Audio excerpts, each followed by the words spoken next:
Life as We Know It with Tom Walton. It hardly seems possible, but depending on how old you are, chances are good that your grandmother or great-grandmother was not considered a full American citizen a century ago.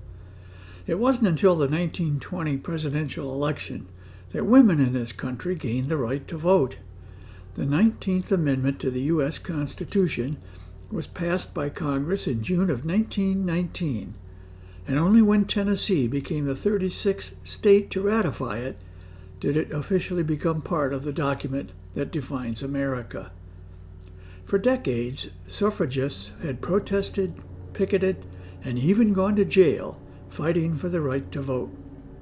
When Tennessee gave the amendment the support of the required 3/4 of the 48 states, some 26 million adult women over the age of 21 were eligible to vote for the first time in a presidential election.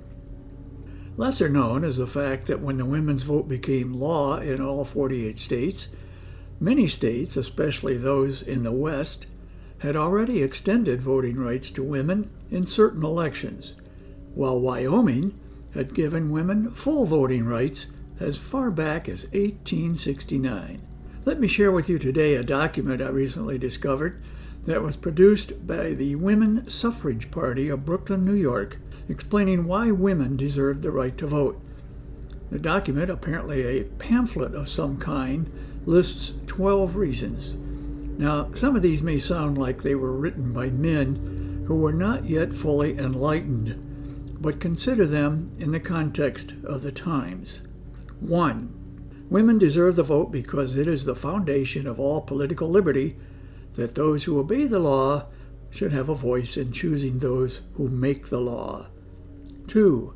Because most laws affect women as much as men, and some laws affect women more than men. 3. Because the laws that affect women are passed without consulting them. 4.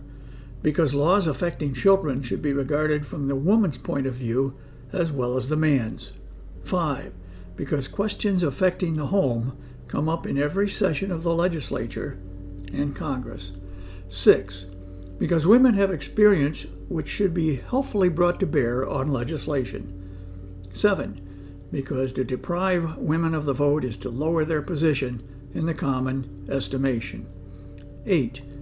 Because the vote would increase the sense of responsibility among women. Wow. 9. Because public-spirited mothers mean public-spirited sons. 10. Because intelligent, thoughtful, hard-working women deserve the franchise. 11. Because the objections to the franchise are based on sentiment and not on reason. 12. Because to sum up, it is for the common good of all. Well, that's the list. We can accept that a few of the motivations may have been awkwardly expressed, but we cannot dispute their intent. We also should not dispute that it should have happened a whole lot sooner. Life as We Know It is written and hosted by Tom Walton and is a production of WGTE Public Media. Life as We Know It with Tom Walton can be heard on WGTE FM 91 every Monday afternoon during All Things Considered at 5:44 p.m. or hear past episodes at wgte.org/life.